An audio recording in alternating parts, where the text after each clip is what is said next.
जय गुरु जी।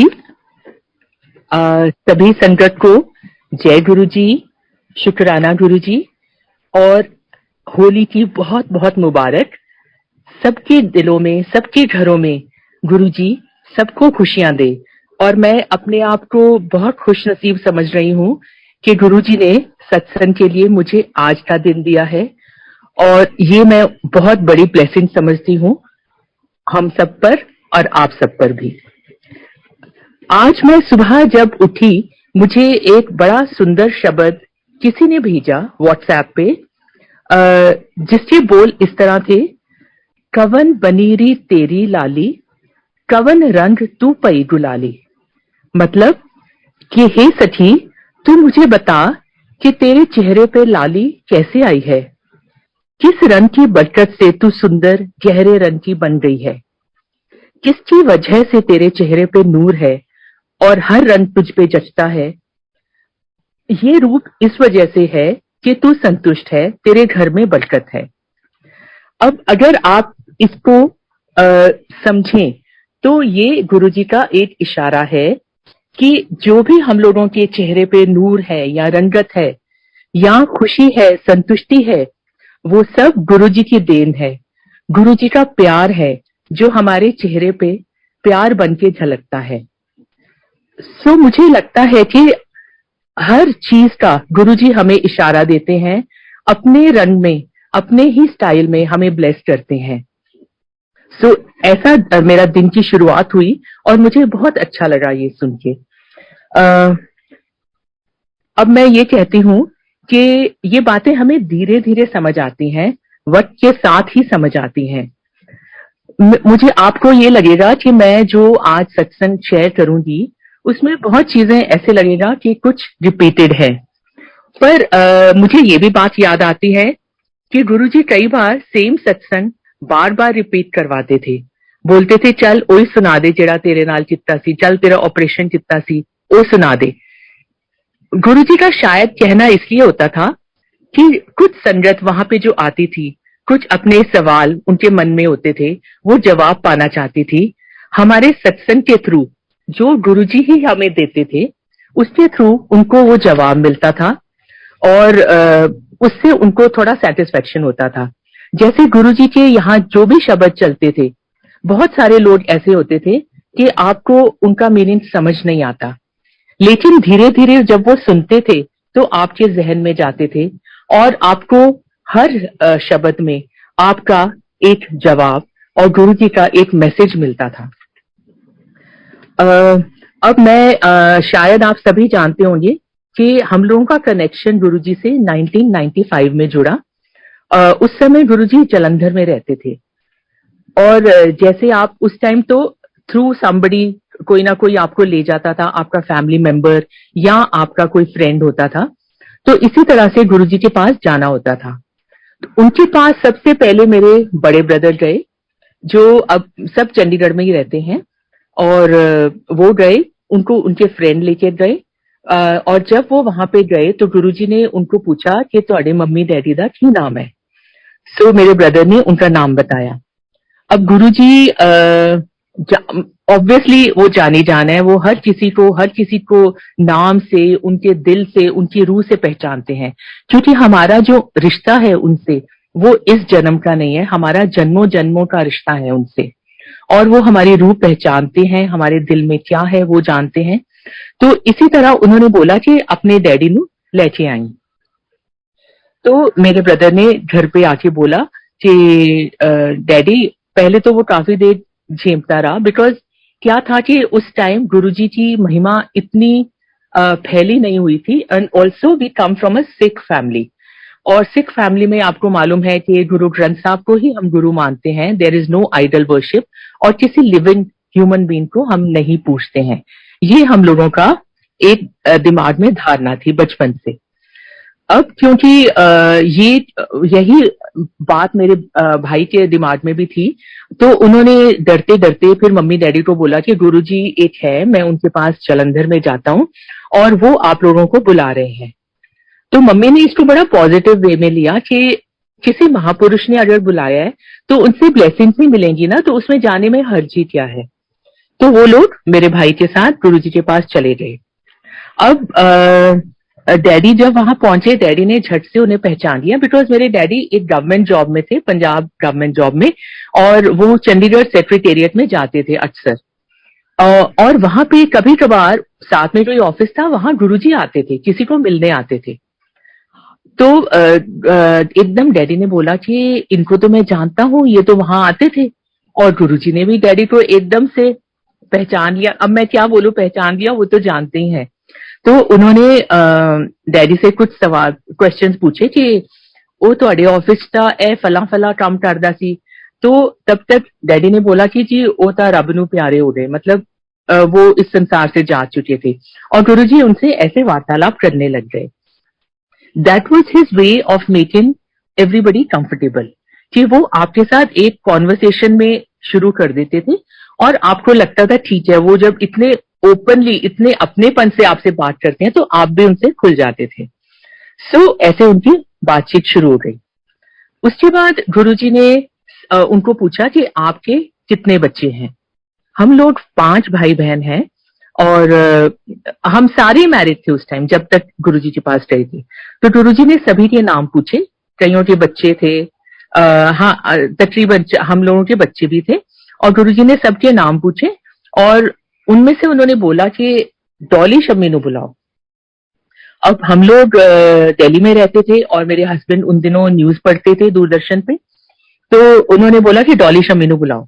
तो उन्होंने कहा जी सतबचन गुरुजी बोल देंगे हम उन्हें। तो उनको भी मालूम था कि हम इतनी जल्दी जाने वालों में से नहीं है। खैर एनीवे, अब मम्मी डैडी का वहां जाना आना शुरू हुआ। अच्छा, फर्स्ट टाइम ही गुरुजी ने मेरे डैडी को डिवाइन प्रसाद से ब्लेस किया।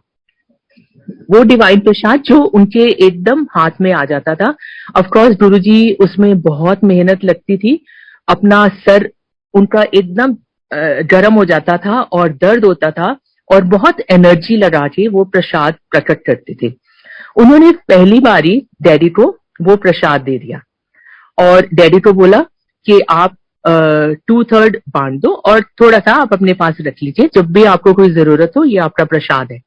और उन्होंने बोला तुहाडियां 7 पीढ़ियां तर गईयां। इट मीन्स कि आपकी 7 जनरेशन का मैंने उद्धार कर दिया है। So this was now why I am narrating this incident again, because कहीं ना कहीं गुरुजी कई बातों का कनेक्शन सामने आता है जो आपको समय के साथ ही पता लगता है। Now I like to narrate something which disturbs me very badly, because I lost my father recently.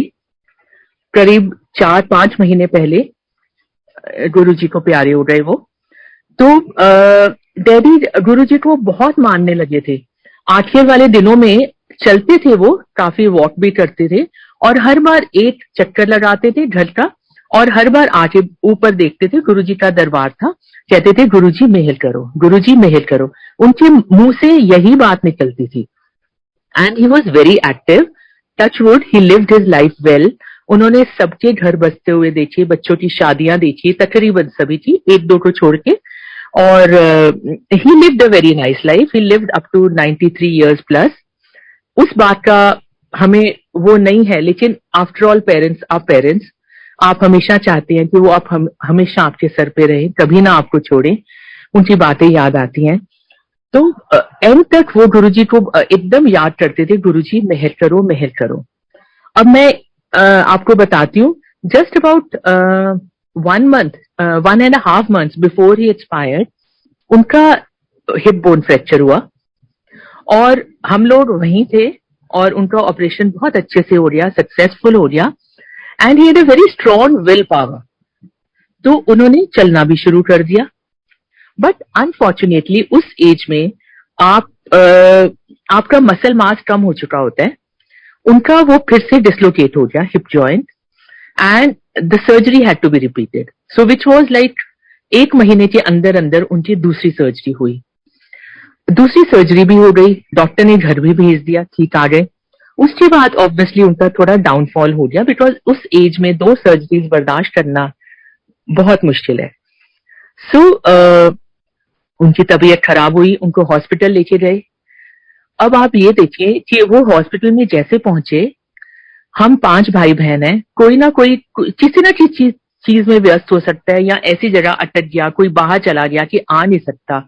अब आप ये मेहर देखिए कि हम पांचों बच्चे with our spouses were there for my dad, और उनके सारे रिलेटिव्स जितने मेरे मामे हैं, उनकी फैमिलीज सब डैडी के पास थे। और डैडी का हमेशा विश रहता था कि सारे इकट्ठे हो, चलो सारे पार्टी, मतलब पार्टी करके क्या, सब मिलो आके। मुझे बहुत अच्छा लगता है। और मैं जब दोबारा गई, आई वॉज जस्ट प्रेइंग कि गुरुजी वो बहुत बीमार है, I want to reach there before anything untoward happens. और मैं जब उनके पास पहुंची तो ऑलरेडी वो इससे 2-3 दिन पहले जिसके एडमिट हुए थे, उनका सोडियम लेवल कम हो गया था।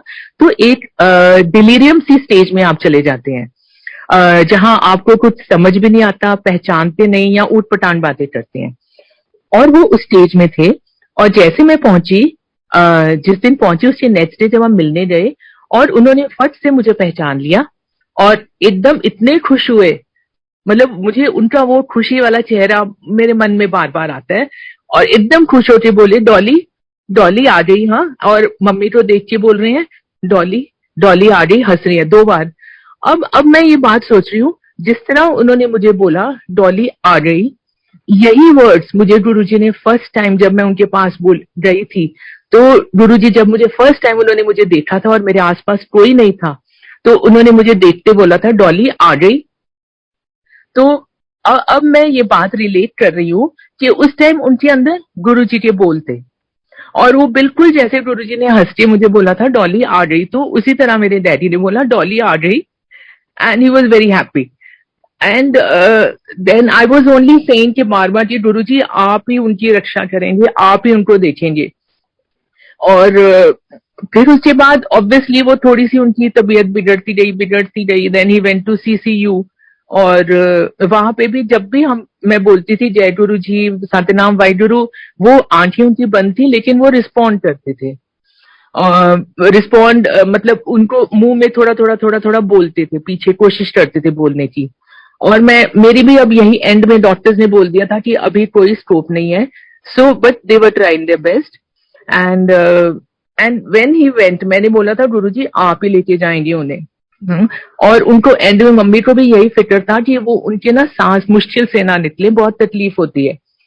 इस बात का हमें बहुत मतलब एक वो है कि तसल्ली है कि जब एक्चुअली वो छोड़ के गए हैं तो उनको कुछ नहीं पता लगा, और उनको हमेशा मेरे बड़े भाई से बहुत ज्यादा लगाव था।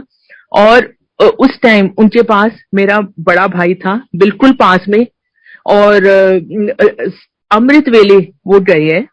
और उस टाइम क्या हुआ कि इतनी जोरदार बारिश आई, बिल्कुल ही जो बारिश का मौसम नहीं था। दिस वाज ऑन 24 अक्टूबर, उस दिन करवा चौथ का दिन था, सुबह का वक्त था, कोई 3 बजे बारिश शुरू हुई, बड़ी बेमौसमी बारिश। और मेरी नींद खुली, मैंने कहा ये कैसी बारिश है, मुझे भी लगा कि कुछ अजीब सी बारिश है, और मेरा भाई अगर जाएगा वो डैडी को कैसे मिलेगा, मेरे मन में ये चल रहा था। और उसी टाइम डैडी ने कोई करीब 4-4:30 के करीब उन्होंने अपने प्राण त्यागे हैं। और इतनी भयंकर बारिश आई, इतनी भयंकर बारिश आई, पूरा दिन उस दिन बारिश हुई है। शाम तक जब तक उनका क्रिमेशन हुआ है तब तक बारिश हो रही थी, मानो पूरा जैसे आसमान गुरुजी आ गए हैं उन्हें लेने। और उसके बाद एकदम क्रिमेशन के बाद बारिश बंद, कोई नामो निशान नहीं। तो मुझे लगा कि गुरुजी की जो मेहर थी, उन पे ब्लेसिंग्स थी, उनकी एंड तक थी। गुरुजी ने अगर आपको अपना बना लिया है तो अब उनकी जिम्मेदारी बन जाती है कि वो आपकी एंड तक रक्षा करें और आपको खुद, आपकी सोल को अपने साथ लेके जाए। तो इसके लिए मैं बहुत बहुत शुक्राना करती हूँ गुरुजी, आपका बहुत बहुत शुक्राना कि आपने इतनी मेहर करी। और उनके सारे रिश्तेदार सब हम लोग उनके पास मिलने गए, उस टाइम थे उनके पास जब उनको सबसे ज्यादा जरूरत थी। चलिए अब मैं डैडी की ही बात करती हूँ, तो मैं एक डैडी का ही आपको इंसिडेंट और सुनाती हूँ। जब आप गुरुजी से जुड़ जाते हैं या गुरुजी के साथ उस टाइम जुड़े थे, तो कहीं भी जब जाना होता था तो गुरुजी सबको बोलते थे, चाहे वो डायरेक्शन उल्टी हो, कि पहले तुम जलंधर आ जाओ फिर हम आगे चलेंगे। तो एक बार उनका प्लान बना कि आप जलंधर आ जाओ। खैर अब तो उसी साइड डायरेक्शन में जाना था कि हमने अबोहर जाना है, किसी अंकल आंटी का शायद स्कूल का ओपनिंग था, तो आप वहां आ जाए, हम सारे चलेंगे इकट्ठे। और एक पूरा कॉन्वॉय बना के चलते थे हम साथ में। तो मैं उस टाइम नहीं थी उनके साथ, मेरे मम्मी डैडी उनके साथ थे। अब अगर जो भी कोई पंजाब से हो उसको मालूम होगा कि अबोहर जलंधर से बहुत दूर पड़ता है, और उन दिनों में जो कार्स होती थी उसमें इतना पेट्रोल नहीं डलता था, और गुरुजी के पास तो वैसे ही कॉन्टेसा थी, तो उसकी एवरेज बहुत कम थी, 8-9 किलोमीटर शायद थी। और इट वॉज नॉट पॉसिबल कि वो कार आपकी अबोहर बिना पेट्रोल डलवाए रास्ते में पहुंच जाए, रास्ते में आपको पेट्रोल डलवाना ही पड़ता। तो मेरे daddy was always a very inquisitive kind of a person, very simple man, very very simple man, लेकिन रीजनिंग पे चलते थे। उन्होंने बोला कि ये हो नहीं सकता कि गुरुजी की गाड़ी में पेट्रोल ना डले, तो उन्होंने अपने ड्राइवर को बोला कि देख तू पूरी नजर रखी, इन लोगों ने रास्ते में पेट्रोल डलवाया। अपने ड्राइवर को बोला कि तू पूरे रास्ते ना नजर रखना, उसका ड्राइवर, गुरुजी का ड्राइवर कहीं पेट्रोल तो नहीं डलवा रहा रास्ते में। कह रहे तू वहां जाके भी ना उनके साथ ही रहना, और तेरे को हम पैसे दे देंगे, तू खाना वाना इधर उधर से खा लेना, लेकिन उनका साथ नहीं छोड़ना। और वही बात हुई, उसने पूरा साथ नहीं छोड़ा, साथ साथ में उसने देखा। और बड़ी हैरानी की बात, उसके बाद ये लोग वापस भी आ गए और उनकी गाड़ी में तो पेट्रोल ही नहीं डला। तो ये बहुत ही हैरान हो गए। तो तब मतलब गुरुजी ने एक बार ऐसे भी कहा था किसी संगत को कि आप चलो, मुझे रात को बोला कि यहाँ चलना है, और वो बेचारे घबरा गए कि उनकी गाड़ी में उतना पेट्रोल नहीं था। तो गुरुजी ने जरा सा उन बोला शीशा खोलो, जरा सा हाथ बाहर निकाला और सुई पूरी आ गई, पेट्रोल टैंक पे फुल आ गया, और अपना फर्स्ट क्लास जाके आ गए। और जैसे ही गुरुजी वापस आए उन्होंने बोला हुन जाके पेट्रोल पवा ली। हाँ, तो ऐसे गुरुजी मतलब ऐसी करते थे। और एक बार ऐसा हुआ कि हर कोई डाउट करता था कि गुरुजी के पास जो डिवाइन प्रसाद आता है वो जरूर, इन्होंने लंबे लंबे चोले पहने हुए हैं, लंबे लंबे स्लीव्स होते थे, नीचे उनकी धोती होती थी, और पक्का वो कहीं ना कहीं छुपाते हैं और अचानक निकाल देते हैं। अब ये मेरे मम्मी डैडी के मन में चल रहा था। अब गुरुजी तो हर किसी की बात, मन की बात भांप लेते हैं, तो उन्होंने क्या करा कि जानबूझ के मम्मी डैडी के सामने ऐसे ढीले ढीले हाथ करके ढीले ढीले पूरे हिला हिला के चलना शुरू कर दिया, up and down up and down. तो इनको फिर बड़ा अजीब लगा कि ये तो गुरुजी हमारी बात समझ रहे हैं। He was trying to show कि देख लो मेरे को चिते प्रसाद नहीं है, हाँ आप देख लो, जितना भी पूरा हिला हिला के चल रहे थे। तो उसके बाद मतलब ऐसी बातें सोच के मन में शर्म भी आती थी कि हम कैसी बातें सोच रहे हैं। और दूसरी बात मैं ये कह रही हूँ, जैसे हम अभी बात कर रहे थे कि जो शब्द की मैं बात कर रही थी कि जैसे सुंदर चोला, सुंदर कपड़े, सुंदर चेहरा। अब गुरुजी भी जो सुंदर चोला पहनते थे वो एक तरह से हमें एक भ्रम में डालते थे। हाँ, वास्तव में देखा जाए तो ये एक जिंदगी का सार है कि हमारी चेहरे, हमारी चमक, हमारा गुरुजी का नूर जो हमारे चेहरे पे झलकता है, तो वो एक तरह से हमको ये कहलाते थे कि आप ये पहन लो चाहे कुछ पहन लो, लेकिन जो चेहरे का नूर है वो आपका सबसे ऊपर है। और वो हम सारी संगत बहुत ब्लेस्ड हैं कि आई एम श्योर हम लोग सब कुछ अलग ही दिखते हैं, कहीं भी जाते हैं, जैसे गुरुजी का कहीं नाम आ जाए तो वो पार्टी हमारा गुरुजी का संगत में ही कन्वर्ट हो जाता है। वी फील सो हैप्पी कि हम गुरुजी की बातें करें, और इतने हम एक्साइटमेंट में एक दूसरे के साथ वो बातें शेयर करने लगते हैं कि जैसे वो एक मिनी, आप कह सकते हो छोटा सा गुरुजी का सत्संग हर पार्टी में हो जाता है। अच्छा, और मैं अभी आपको बताती हूँ कि कुछ छोटे छोटे इंसिडेंट्स जो मुझे पता लगा था। एक नवराज अंकल थे जो चंडीगढ़ में है, जो गुरुजी की बहुत सेवा करते थे। वो उस टाइम एक गवर्नमेंट जॉब में थे और गुरुजी उनको छोड़ते नहीं थे, उनको जाने नहीं देते थे। वो बोलते थे, नवराज बोलते थे कि गुरुजी मेरी तो जॉब छूट जानी है, आप मुझे जाने दो ना। वो कह रहे थे नहीं नहीं नहीं, हले नहीं जाना, हले नहीं जाना। और गुरुजी उनको बोलते थे चल मेरी टांगे दबा, जोर जोर से, जोर जोर से। तो कह रहे मैं मुक्के मार मार के मेरे हाथ दुख जाते थे। फिर बोलते थे और जोर से दबा, और जोर से दबा। कर करके कह रहे मैं बहुत थक जाता था।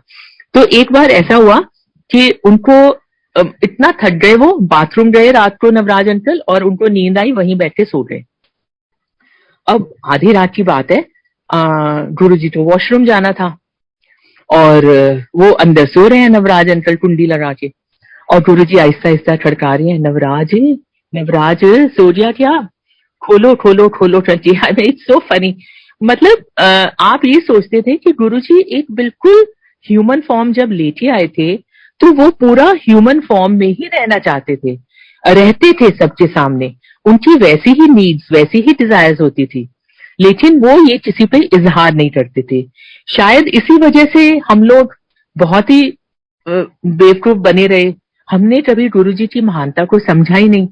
हमने सोचा कि एक वो महापुरुष हैं, लेकिन हमने उसके ऊपर कभी उनको सोचा ही नहीं कि वो क्या है गुरुजी।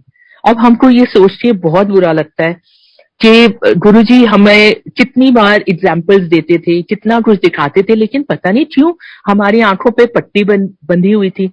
जब वो इतने बड़े बड़े इलाज कर रहे थे, इतने मिरेकल्स कर रहे थे, तब भी हमको ये एहसास नहीं होता था कि गुरुजी क्या चीज है। और सभी बच्चों की तरह गुरुजी, और मुझे पता लगा था कि बचपन में बहुत ही नटखट थे। वो कहीं ना कहीं छिप जाते थे, कभी बेड के नीचे छिप जाते थे, कभी कहीं जाके। और ऊपर से क्योंकि वो बचपन से ही मेडिटेशन करते थे, तो ऐसी जगह पे बैठ के मेडिटेशन करने लगते थे जहां उनका खुद भी ध्यान नहीं जाता था। कई बार तो खेतों में बैठ जाते थे, पानी चल रहा है लेकिन उनको कुछ नहीं मालूम, और वो वहां मेडिटेशन करते थे, करते रहते थे। अब उनकी माता जी नेचुरली घबरा जाती थी कि कहाँ गया मेरा बेटा, कहाँ गया। और गुरुजी की माता जी के हाथों में जो फिंगर्स थी, उनके चार चार पोर थे, चार मतलब फैलेंजेस, जो हम लोगों के आम इंसानों में तीन तीन होते हैं और अंगूठे में दो होते हैं, और गुरुजी की माता जी के हाथ में चार फैलेंजेस थे। ये भी हमें बताया गया था। और जिनके भी लेडीज के हाथों में ये चार फैलेंजेस होते हैं, उनके घर महापुरुष ही जन्म लेते हैं। और ये तो आपको सबको पता ही लग गया था उस टाइम। और दूसरी बात मैं बताती हूँ, जैसे गुरुजी हमेशा, मैं बता रही थी, कहीं भी जाना होता था गुरुजी बोलते थे पहले आप जलंधर आ जाओ। एक बार हम लोग गुरुजी के पास वहां गए जलंधर, और रात को चंडीगढ़ से होके जाते थे हम, चंडीगढ़ से मेरी फैमिली जाते थे और फिर हम वहीं वापस आ जाते थे।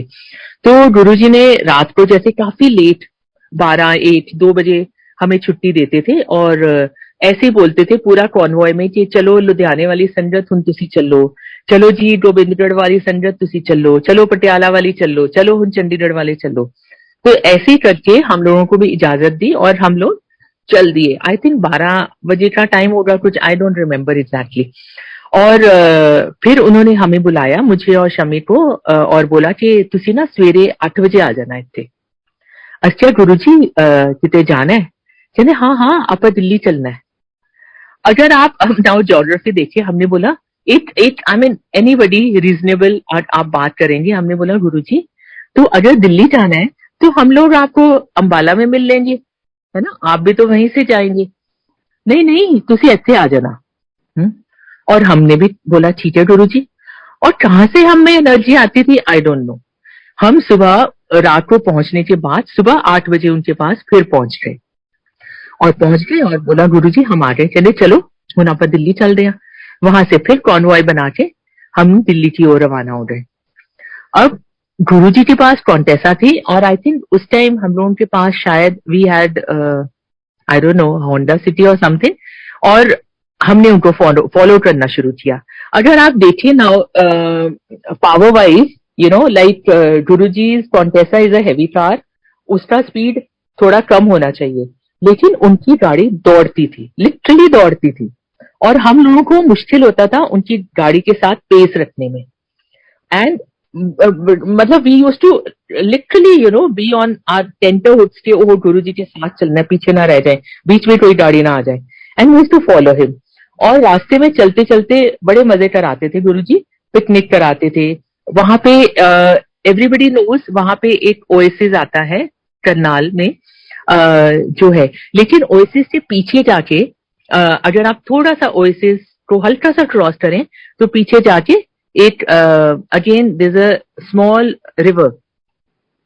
तो गुरुजी वहां पे बड़ा अच्छा सा लॉन सा बना हुआ है, वहां बैठ के हम लोग अपना नाश्ता वाश्ता निकाल के गुरुजी सबको नाश्ता कराते थे। It used to be like a picnic. और एक और मैं बात बताना चाहूंगी, और गुरुजी जनरली ऐसी जगहों पे रुकते थे जिनका उन्होंने कल्याण करना होता था, और जो ऑलरेडी एस्टैब्लिश थे वहां पे नहीं रुकते थे। इसी बहाने और उस संगत का जहां पे ये रुकते थे उनका कल्याण करते थे। सो ऐसे ही जाते हुए हम लोग दिल्ली पहुंच गए। जब हम दिल्ली के आउटस्कर्ट्स में पहुंचे, लाइक जैसे आप दिल्ली एंटर करते हैं, तो गुरुजी ने बोला कि आपा ना एक ब्याह ते जाना है। तो हमने बोला गुरुजी हमने तो शादी वाले तो कपड़े पहने ही नहीं हुए, वी आर नॉट ड्रेस्ड। चलिए कोई गल नहीं, तुसी तैयार होके आ जाओ। अब हम लोग रहते हैं साउथ दिल्ली में, which is extreme south, you can say, which is close to Qutub Minar, Saket, Saket के पास रहते हैं हम। So I said my god it's too far, it's the other end of Delhi. तो चलिए कोई गल नहीं, तैयार होके आ जाओ। और हम लोग भी, आप सोचिए, हम लोग फिर आ गए अपने घर तैयार होके, फिर हम मॉडल टाउन की तरफ पहुंच गए, सिविल लाइंस या मॉडल टाउन में कहीं जाना था हमें। आप ये सोचिए, हम सुबह पहले रात को चंडीगढ़ गए जलंधर से, फिर सुबह वहां से जलंधर आए, फिर उसके बाद दिल्ली आए, और दिल्ली में भी एक एंड से दूसरे एंड, और फिर हम वहां जाके we are fresh as it is. ये गुरुजी का करिश्मा था, गुरुजी की मेहर थी कि हम लोग फ्रेश के फ्रेश। और जैसे मैं आपको अभी बता रही थी कि वो जैसे आपके पास आपको वहीं बुलाते थे, तो एक बार मेरे पेरेंट्स को भी उन्होंने बोला कि आप जलंधर, मतलब चंडीगढ़ आइए, जलंधर आइए, फिर हमने कहीं जाना है। और शायद फिर वो जलंधर से चंडीगढ़ आ रहे थे या कहीं आ रहे थे, तो रास्ते में एक ढाबे पे रुके, और वो बिल्कुल, मम्मी ने बोला, सूना सा ढाबा था, जैसे कुछ पता नहीं, छोटी सी बेचारी झुग्गी बनी हुई, उसके पास कुछ होगा नहीं होगा। तो गुरुजी वहां रुके और उन्होंने बोला यहाँ हम लंगर करेंगे। और वो ढाबे वाले ने भी, बेचारे ने, जो उसके पास था, मंजियां सब कुछ उसने डाल दिया, और सबको उसने खिला दिया, सबका कल्याण, सबको पेट भर के लंगर खिला दिया। तो ये गुरुजी का एक कल्याण करने का तरीका था कि उसको, जो बेचारा अपना रुचि सूची या बहुत ही सिंपल इंसान है और मन का जरूर बहुत सच्चा होगा, हार्ड वर्किंग है, तो उसका ऐसे कल्याण करते थे गुरुजी। और एक बार और ऐसा हुआ कि वो शायद डुगरी से पटियाला गए या अपने गांव में लेके गए सारी संगत को, और वहां पे उन्होंने बोला कि आपको सबको हम प्रसाद देते हैं। तो वहां पे उन्होंने बोला होगा कि परांठे ले आओ जो भी बने हुए हैं।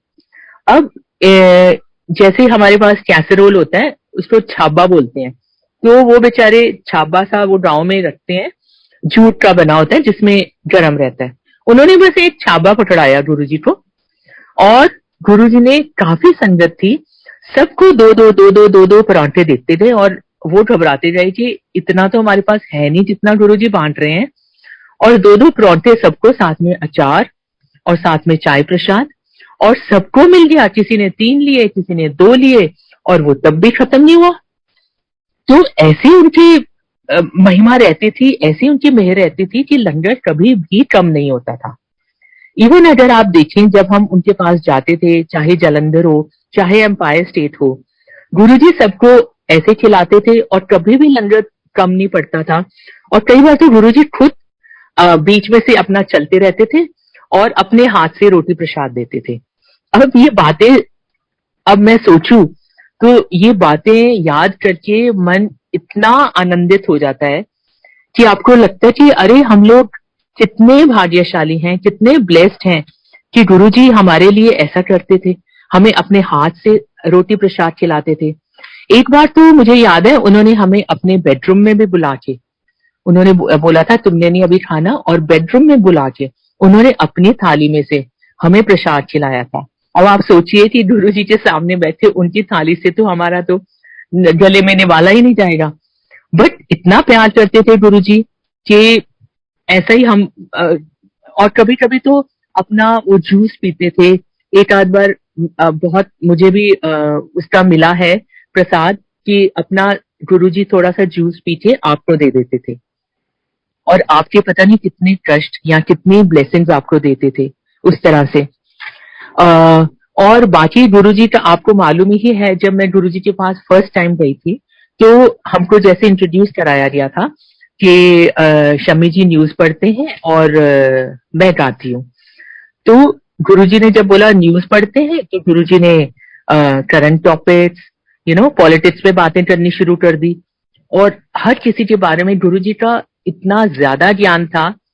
ऑफ कोर्स इसमें भी मेरे को अजीब लग रहा है बोलते हुए, ज्यादा ज्ञान था, वो तो खुद साक्षात भगवान है तो उनको क्या नहीं मालूम। हम तो उनके सामने एक छोटा सा तिल के समान, चींटी से भी छोटे इंसान है हम लोग। तो ये हुआ और फिर उन्होंने बोला अच्छा तुम गाते हो तो सुनाओ कुछ। तो मैं भी उस टाइम घबरा गई। मैंने कहा मैं तो फर्स्ट टाइम आ रही हूँ गुरुजी के पास, मुझे मालूम ही नहीं। अब तो सभी को मालूम है कि गुरुजी को संगीत से कितना लगाव है। तो मैंने कहा मैं तो कोई डायरी नहीं लाई तो मैं ऑब्वियसली कोई शब्द या भजन ही सुनाऊंगी। लेकिन मैंने कहा गुरुजी मैं तो कोई डायरी नहीं लाई तो अब मैं क्या सुनाऊं। कह रही सुना दे कुछ भी। तो हमारा जी गाना शुरू हो गया। मेरे हस्बैंड को कहीं से ब्रीफ केस मिल गया, वो ब्रीफ केस में बहुत अच्छी ताल दे देते हैं मेरे साथ, बहुत अच्छी संगत कर देते हैं। तो हमने गाना शुरू कर दिया। मैं थोड़ा सा गाऊं फिर मैं अगले उस पे चली जाऊं, शब्द पे, अगले भजन पे चले जाऊं, आधे आधे आधे सुनाती गई। फिर जब उन्होंने बोला हो सुना सुनी जा रहे थे गुरुजी। तो मैंने कहा गुरुजी अभी तो मुझे फिल्मी गीत ही आते हैं। कहते तू वही सुना दे। अब क्योंकि आप सब समझते हैं कि संगीत एक ऐसी चीज है, अगर आप उसको सुने, अगर वो सच्चे मन से गाया गया हो, सच्चे सुर में हो, तो आपको कहीं और ही ले जाता है, किसी और ही दुनिया में ले जाता है और जहां पे आपको बहुत सुकून, बहुत आनंद मिलता है। सो सिमिलरली मुझे संगीत से बहुत ज्यादा लगाव है and I feel blessed. It's a God's gift. Not everybody is gifted but everybody likes to listen to music. So I feel blessed कि मुझे तो ये तो देन है, ये तो खुदा की देन है, गुरुजी की देन है जो मुझे मिली हुई है। और फिर उसके बाद जी तो किसी तरह का म्यूजिक हो, म्यूजिक आफ्टर ऑल आपको भगवान के साथ ही जोड़ता है। जब आप फुल कॉन्सेंट्रेशन से कुछ भी गाएंगे तो आपका सुर भी सच्चा लगेगा, आपका ताल भी सच्चा लगेगा और आपकी तान सीधा ऊपर ही लगेगी जाके। So this is what probably Guruji understood, like Guruji felt I have it in me. और गुरुजी हमेशा एनकरेज करते थे कि गाओ और very sweetly used to call me कि ये मेरी लता मंगेशकर है, बहुत ही प्यार से। सो फिर उसके बाद हमने अपने फिल्मी गाने गाने शुरू कर दिए and out of all my songs then of course there was one private song, it's not from a film, which is Akhiyaan Tu Vasda, which was Guruji's favorite। और गुरुजी हमेशा मुझे कहते थे, सबसे पहले जब मैं बैठती थी तो बोलते थे चल बैठ जा सुना दे अखियां तू वसदा, कहने अपने जोरू दे गुलाम नु क्या तबला बजाऊगा। And like he used to थोड़ा जोक ऑल्सो, जब भी शम्मी जी मत्था टेकते थे तो आहिस्ता से बोलते थे लव मैरिज, मतलब इट वॉज वेरी फनी। और मुझे याद है कि गुरुजी I don't know, he always used to call me Dolly and addressed me as Dolly only. And I don't know, of course, lot of aunties, uncles were there, but वो मुझे प्यार से हमेशा डॉली ही बुलाते थे।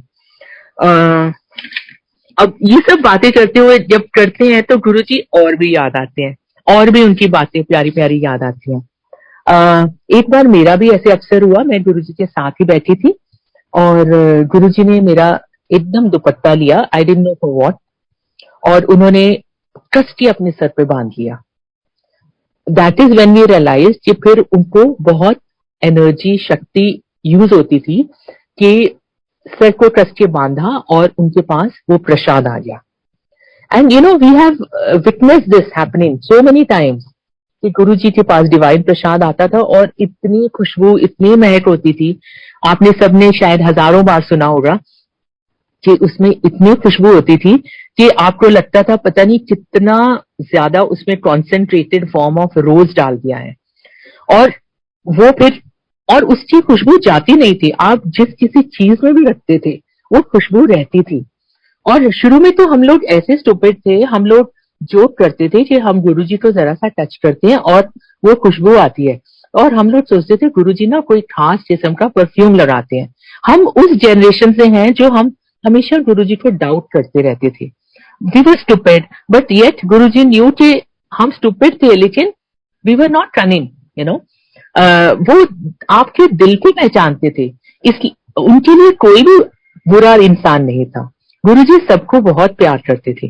तो ये हमारी बेवकूफियां थी, स्टुपिडिटी कह लो आप, कि हम गुरुजी की इन बातों को समझते नहीं थे। सोचते थे प्रसाद पता नहीं कहीं से आ गया, और खुशबू लगाते हैं, कोई परफ्यूम लगाते हैं तभी उनसे खुशबू आती है, ऐसा हो ही नहीं सकता। लेकिन आप उनको याद करते थे और वो खुशबू आने लगती थी। तब भी हम बहुत ही स्टूपिड रहे हैं। और मैं आपको बताती हूँ कि जो हम अब जिस मुकाम में हैं, जो अब हम लोगों का एक पूरा मल्टीमीडिया ग्रुप है, स्टूडियो है, वी डू प्रोडक्शन, ये सब गुरुजी की ब्लेसिंग्स हैं। हम लोग इस फील्ड में जरूर थे, लेकिन हर चीज से डरते थे कि कैसे आगे बढ़ा जाए। My husband was always scared of taking an initiative. मतलब टैलेंट दबा के है, लेकिन बिजनेस माइंड नहीं है, तो बिजनेस के बारे में कभी सोचा नहीं। मैं जरूर उनको बोलती थी कि हम लोग जरूर कुछ अपना स्टूडियो खोल लें, ताकि हम लोग इतना जो बाहर काम करते हैं, बाहर हम रेंट देते हैं, हायर स्टूडियो हायर करते हैं, तो अपने प्रोडक्शन तो हम अपने स्टूडियो में कर ही सकते हैं ना, वी कैन सेव दैट। लेकिन उस बात को शुरू करने के लिए डर लगता था, बिकॉज हमारी मेरी साइड भी या शम्मी की साइड भी कोई भी ऐसा नहीं है जो इस फील्ड में है या जिन्होंने ये बिजनेस शुरू करा है। Everybody is a professional working class. So ये बात का हौसला हमें गुरुजी ने दिया। एक बार हम उनके पास ऐसे बैठे थे, और क्योंकि ये बात हमारे मन में रहती थी, और गुरुजी ने बोला ये बात है जालंधर की। उन्होंने हमें बोला जाओ जाके अपना स्टूडियो खोलो। नाउ एट दैट टाइम जब सिर्फ एक दूरदर्शन चैनल था, कोई और चैनल नहीं था, इतना मीडिया अवेयरनेस नहीं थी, इतना सोशल मीडिया नहीं था। सो एक स्टूडियो को जनरली उस टाइम फोटो स्टूडियो कहा जाता था या video studio at the most. Video भी इतना कम था। तो गुरुजी का ये कहना कि स्टूडियो खोल दो, विच वी अंडरस्टूड। हमारे साथ शायद कोई बैठा हो, उसको समझ ना आता, वो शायद सोचता कि फोटो स्टूडियो का बोल रहे हैं। नाउ गुरुजी का इतना कहना ही बहुत था कि उन्होंने हमें एक तरह का ब्लेसिंग्स दे दी, एनकरेज कर दिया। और आप सोचिए, हम सोचते हैं कि हमने ये प्लान करा, लेकिन हमने कुछ नहीं प्लान करा, ये सब प्लानिंग गुरुजी की है। There is nothing as coincidence. हम सोचते हैं ना, अरे ये तो कोइंसिडेंटली हो गया, ये तो ऐसा होना था, हो गया। लेकिन वो हम बाद में रियलाइज करते हैं कि ये सब गुरुजी की ब्लेसिंग्स हैं, जिस वजह से ये सारे काम हो रहे हैं। सो ऐसे हमारा उस टाइम 98 की बात है, हम लोगों का प्रोग्राम बन गया यूएस जाने का। और वो भी उस टाइम बना गुरुजी के, ऑफकोर्स उन्होंने जब हमें ब्लेस करा उसके बाद ही हमारा प्रोग्राम बना। Now I am trying to make 2 into 2 add करके देख रही हूँ कि यस दैट हैपेंड देन। और उस टाइम बहुत सिचुएशन डिफिकल्ट हो चुका था, क्योंकि इंडिया ने एक पहले न्यूक्लियर ब्लास्ट किया था without even getting to America to know about it. और अमेरिकन इंटेलिजेंस आपको मालूम है कि बहुत ज्यादा है, उनको पता ही नहीं लगा था कि हम लोग इधर न्यूक्लियर बॉम्ब तैयार कर रहे हैं, उसकी वो कर रहे हैं, खोज कर रहे हैं। और ये हुआ तो वो एक बहुत फाउल मूड में थे, और वो हर किसी का वीजा रिजेक्ट कर रहे थे उन दिनों में। और हम लोगों ने ऐसे ही प्लान बना लिया, कुछ नहीं मालूम था उस टाइम, आपको खुद जाके फॉर्म लेना पड़ता था, फिर लाइन में खड़े होना पड़ता था for visa. There was nothing as appointment और एनीथिंग। सो हमने एकदम पता नहीं, मैंने अपनी बेटी को भी पढ़ा दिया, छोटा सा था, तो उसने बोला पापा पापा छुट्टियां हो रही हैं, चलो छुट्टियों में कहीं घूमने चलते हैं। उन्होंने बोला कहाँ जाना है, तो मैंने उसको सिखा दिया था। वो कहता पापा कम से कम यूएसए तो चलते हैं। कहते यूएसए कम से कम, do you know where it is? हाँ, सबसे दूर वाली जगह तुम बोल रही हो यूएसए चलते हैं। तो ऐसे मजाक में कहते कि वीजा तेरा प्यो लाएगा, जैसे आप मजाक में बोल देते हैं। तो ऐसे अच्छा ये बात है, तो मैं लेके आती हूँ फॉर्म। और मैंने जी बड़ा जोश में आके मैं वहां एम्बेसी गई, वहां से फॉर्म ले आई और हमने सारा भर भी दिया। उन दिनों में हमें कोई ऐसा भी नहीं होता था, कोई बताता है ये भरना है ये नहीं भरना है। इतना मालूम था कि हम घर के पेपर्स ले जाएंगे दिखाने के लिए कि भाई we don't intend to settle in US but we'll come back. Also Shammi's news reader, so obviously he'll come back. तो हम लोग जी अपना वीजा फॉर्म भर भूल के सुबह जाके खड़े हो गए लाइन में, जैसे आपको लाइन में खड़े होना पड़ता था। तो जैसे आपकी बारी आएगी हम अंदर गए, तो हमारे साथ जितने लोग थे सभी का वीजा रिजेक्ट, सभी का वीजा रिजेक्ट। हमने बोला ठीक है कोई बात नहीं। And Shami ji has also had told us कि आप ऐसे मूड से जाना ही मत, अगर दे दिया आप एटीट्यूड ऐसा रखना, दे दिया ठीक है नहीं तो ना से, that kind of a feeling. So हम लोग जैसे खड़े थे सडनली एक उसने हमको बोला कि you go to the next counter. वहां पे there was a English speaking lady and one Indian counterpart. So उन्होंने हमें बोला कि why do you want to go to US? We said we just want to go see as a tourist, who will sponsor you? I said we will sponsor ourselves. और बताया कि these are our house papers and he reads news. तो obviously the American didn't know. तो उसने Indian को देखा, कहते do you know this man, does he read news? कहता यस यस यस। वो तो जैसे awestruck, he says yes he reads news sir. अच्छा, then he asked my son why do you want to go? वो बहुत छोटा था उस टाइम। कहता I want to see Disney World. तो ये करके उसने बोला ओके ग्रांटेड 6 months। और we were the only one who got visa, but for 6 months, वो भी 6 months इसलिए क्योंकि they were in a very bad mood. And हम तो जी बड़े खुश कि अब तो वीजा लग गया, अब तो जाएंगे ही जाएंगे। हम वहां गए, we went to New Jersey. And आप ये सोचिए कि ऑफ ऑल द प्लेसेस हमको बिल्कुल एबीसी, एक तो यूएस का मालूम नहीं था उस time, and we didn't know कि हमको अगर स्टूडियो लगाना है तो हमें क्या इक्विपमेंट चाहिए। तो सडनली शमी जी के कजन वहां रहते हैं, उन्होंने बोला कि इधर ना एक एग्जीबिशन लगी है रिकॉर्डिंग इक्विपमेंट की, are you interested? Shami said yes I am interested, but मैं तो कोई पैसे भी नहीं लेके आया and I don't know the what all I need to buy. तो उन्होंने बोला कि कोई बात नहीं, तू मेरा क्रेडिट कार्ड ले दे, मैं जब इंडिया में आऊंगा देन यू पे मी। तो इसी सोचे दे वेंट देयर एंड किसी से पूछ पाछ के we bought the entire recording equipment. और उस टाइम वो रिकॉर्डिंग इक्विपमेंट जो होता था, monitors, CD writers, they were bulky, they were huge. उस टाइम आप देखें कोई भी आपके ऐसे एलईडी स्क्रीन या ये सब नहीं आते थे, दे वर लाइक बिग कंप्यूटर्स भी होते थे, तो बड़े बड़े मॉनिटर्स जैसे पुराने ओल्ड टीवीज होते थे, ऐसा इक्विपमेंट ह्यूज। एंड कितने सारे हमने चीजें उठा ली जो जो चाहिए हमें। अब उठा तो लिया, अब हमने बोला अब हम इसे लेके कैसे जाएंगे, यू नो इस पे तो हमें दबा की ड्यूटी लगेगी। और उन दिनों में duty was 350% on professional equipment. खैर एनीवेज हमने उसकी पैकिंग वैकिंग तो सब निकाली थी, और लिटरली हमने उसको जैसे कुछ सूटकेस, छोटी छोटी चीजें सूटकेस में डाला और बड़े बड़े चीजें ऐसी रैप करके उठा लिया कि विल हैंड कैरी। और हैंड कैरी में भी हमारी हालत खराब हो गई because they were big and huge और उनको संभालना भी मुश्किल था। हमने कर लिया एक दो जगह they got so put off चाहिए, इतना बड़ा क्या उठा रहे हो, उठा के सीधा उसमें मारा लगेज में। हमने बोला ये तो क्या। खैर उसको भी कुछ नहीं हुआ। वी रीच इंडिया, तब हमको थोड़ा सा डर लगना शुरू हो गया कि इतना सामान उठा लिया, अब हम क्या करेंगे। मैं बोला ठीक है अगर उन्हें जाने दिया ठीक है, नहीं तो बोलेंगे रख लो फिर बाद में पैसे दे के चुरा लेंगे।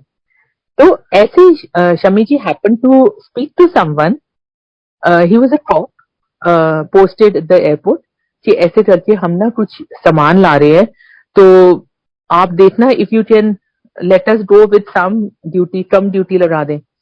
तो हम लोग एयरपोर्ट पे पहुंचे और हम नेचुरली रेड उसमें क्यू में खड़े हो गए, हम रेड चैनल में।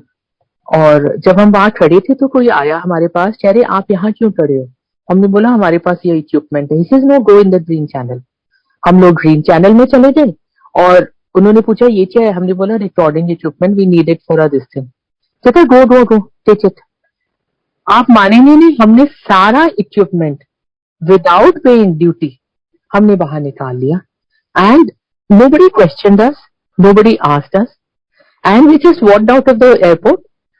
और तब तक हमने एक जगह भी ले ली थी स्टूडियो के लिए, and we set up our studio, and that was the first digital studio in Delhi which we set up. And अब ये आप सोचो कितने सालों बाद दिमाग में आता है कि अरे हम इतने हम क्या इतने वो थे कि हमारा सारी चीजें ऐसे ही हो गई, ये बिना गुरुजी की कृपा से कैसे हो सकता है। And that is where I recorded फिर अठियांश तू वास्ता। उसकी भी एक छोटी सी स्टोरी है। एक हमने पूरे वेरी नाइस पंजाबी लिटरेचर के, जिसमें चिड़िया दा चंबा, अच्छे अच्छे राइटर्स का हमने काफी सारा मटेरियल लिया, recorded it in our studio, और उसका नाम हमने बिरहा या कुछ ऐसा रखा, Hanju. Hanju is like tears. तो हमने वो रखा और टी सीरीज के लिए हमने वो रिकॉर्ड करा। तो जब हम टी सीरीज गए, हमने बोला ये वाला है, उन्होंने सारे सुने, तो उन्होंने बोला कि you change the title. I said क्या रखे फिर? कहते रखो अठियांश तू वास्ता। And can you imagine, this was Guruji's, this was one of the song in this cassette, and this was the favorite song of Guruji. और गुरुजी का हमेशा बोलते थे ऐसे सुना दे, and naturally it was, this name was given by Guruji, so it was named चिड़िया अठियांश तू वास्ता। So ऐसे ऐसे अब जैसे मैं आपको बोल रही हूँ ना कि हम सोचते हैं कि ये सब कोइंसिडेंसेस है, these are not coincidences, these are all Guruji's blessings। एक मैं आपको और छोटा सा इंसिडेंट सुनाती हूँ। मेरा बेटा अभी कॉलेज पास आउट करा था या कॉलेज ज्वाइन करा था, he was very young, and हम लोगों ने एक पहले भी हमारे पास एक स्कोडा ऑक्टेविया थी, then we bought Laura Skoda. Why I am telling you the name? Because this is a very very sturdy, very strong car, very strong engine, and body is very strong. और उन दिनों में obviously ये नई नई गाड़ियां आई थी with you know sorry आपकी काफी इनबिल्ट वो सारा सिस्टम था, then your air bags were there, and automatic lock भी हो जाता था, everything was there. So he was coming from somewhere, जैसे बच्चे पार्टीज करते अपने फ्रेंड के घर लिया हुआ था, तो आई थिंक 3-4 बज रहे थे सुबह, and he was coming back to a house. और जैसे उसने टर्न लिया, it was a blind turn लिया अपनी साइड ही, ऑब्वियसली लेफ्ट से ही रोड आ रही थी और लेफ्ट में ही टर्न लिया, तो एकदम उसने देखा उसके सामने उल्टी साइड एक बड़ा सा डंपर आ रहा था, यू नो कूड़े वाला truck, huge truck, and he got very scared because suddenly एक तो he took a turn and suddenly it came in front of him, so he got very scared, और उसने एकदम गाड़ी को तेज रेस दिया और उसको ऑपोजिट डायरेक्शन में ले गया टू सेव हिमसेल्फ। और ऑपोजिट डायरेक्शन में गया तो there was a boundary wall, मतलब उसकी सड़क की बाउंड्री वॉल थी, and he hit against the boundary wall, and it was so the impact was so strong कि दोनों एयर बैग्स खुल गए, the bumper, the body was completely damaged, और नेचुरली एक तो रेस दिया था एंड सडनली और लगा बड़ी जोर से impact, and such a strong car कि उसका पूरा बम्पर डैमेज, उसका रेडिएटर स्टार्टेड लीकिंग, एंड और ये लोग बच्चे दोनों, इनको एक स्क्रैच नहीं आया, एक इसका फ्रेंड था, और इनके एयरबैग्स खुल गए और आराम से दरवाजा भी खुल गया। जनरली सच केसेस में दरवाजा आपका लॉक हो जाता है, you know when the front body is damaged, और इनका एकदम दरवाजा खुला, they walked out of the car, although they were very very traumatised because इतना जबरदस्त एक्सीडेंट, कोई भी घबरा जाएगा। और किसी तरह ये घर आए, बिल्कुल घर के समझो 100 मीटर पे इनका एक्सीडेंट हुआ, and they brought the car home, उसको टो करा के लेके आए, और इन लोगों को एक स्क्रैच नहीं आया।